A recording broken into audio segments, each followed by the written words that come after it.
they can hire cheaper labor. They can take advantage of other people. It doesn't matter that they're from another country or have a different color in their skin, if you want to call it race, whatever. They're taking advantage of other human beings, which means they're doing this double dirty. They're doing dirty to these poor people who deserve the same wages that you would get, but also they're lying to you about this lack of an ability to pay well. They can damn well pay what they should. Yeah.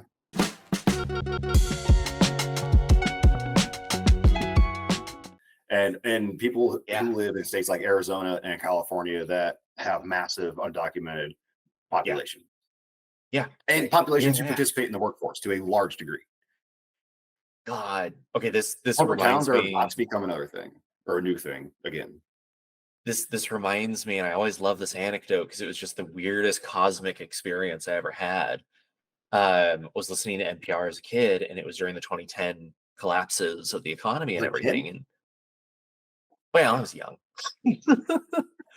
um, but listening to an NPR article saying basically that there was a wave of reverse immigration. All these people left and went back to their families. They brought all of the money and stuff they had saved over like almost a decade and just pulled that money out of the economy. And it shocked California. And I don't know why this isn't talked about more because it was actually like technically it's a great point for a conservative to bring up. But it caused this kind of flash crash where we just boom, we're suddenly hit with it. And they were saying, like, unfortunately in wine country, there are now not enough immigrants to pick the grapes. So a lot of grapes are just being left to rot on the vine. This is a wild thing in wine country where I grew rot up on the because that's the vine. That's economy, metal as fuck. right? But what ended up happening was nothing. Those grapes rotted on the vine.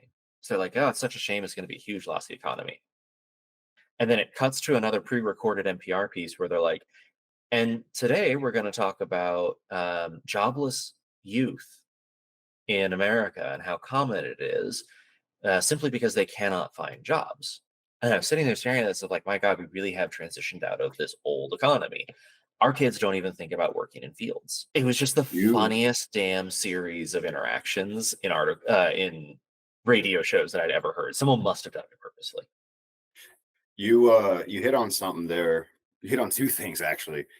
The first, what something you said in that second part, you made me think of HB1 wage suppressions. Musk is a big fan Ooh, of these. yeah, yeah, yeah. I'll explain how it works real quick. Yep, In 2023, Tesla hired 794 immigrant tech workers, yep, HB1 visa holders. yep. Under the HB1 visa laws, you get to hire HB1 visa immigrants only if you cannot find Americans to fill those roles. Do you see where I'm Ah, going with this? oh my God, instantly. Who the fuck like you couldn't have found 800 American tech workers to work for Tesla? Why? Yeah, bullshit. They are obviously offering way too little of a money for way too big of a contribution. And Indians and South Americans and Nigerians don't give a fuck. They're just happy to be in Texas, motherfucker. God, we're taking advantage of so So many people. Ah, So Elon Musk has no lineage here. We need to establish this real fucking fast. Elon Musk has no lineage here. He has no tie to the United States of America other than to its money. He is only here to extract wealth. yeah, That's he's like, it. And I'm kind of quoting Jimmy Dore there, but he is only here to extract wealth. yeah, He's doing so by bringing in immigrants and paying them less than an American would take for that job. And this is actually what you said. yeah, I reminded myself of what you said that made me think of this. yeah, There is no job that an American won't take. There are only pay scales Americans won't tolerate. yeah. Oh, fuck yeah. That's a really good point. Fuck. Yeah, you take that authoritative sip. Jesus. Dude, standing right here, like Mhm. I'm Yeah, feeling no, it. I'm about to do verbal. a cartwheel and shit.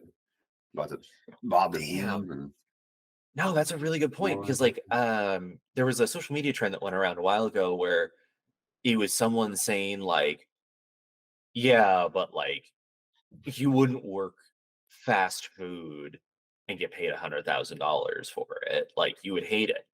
And someone was just, well, like, "Bitch, please, I'll work it. Like, I'll work it right now. That sounds great. I'll make it my entire life. I'm good. That's all I want." And then people are Honestly, like, "No, no, no, no, no, no. Yeah, it's beneath you. You can't do that. Da, da, da, da, da." yeah. See, this is where that so Americans have a weird work culture around immigrants, I think, where like Mhm. they're coming for our jobs kind of thing. It's like, well, they weren't coming for your, they're not. Maybe you should just go get They're those jobs and secure those jobs and make it yeah, so those employee or those employers rather don't have room to hire immigrants. Make it so yeah, you guys are fully staffing them. Like put so much pressure on the employers in your area to hire you and yeah, become very, very hireable. So hireable that you become unemployable. yeah. And well, here's the fun part to put the twist on it of this works out in the system. They can hire cheaper labor. They can take advantage of other people. It doesn't matter that they're from another country or have a different color in their skin, if you want to call it race, whatever. They're taking advantage of other human beings, which means they're doing this double dirty. They're doing dirty to these poor people who deserve the same wages that you would get, but also they're lying to you about this lack of an ability to pay well.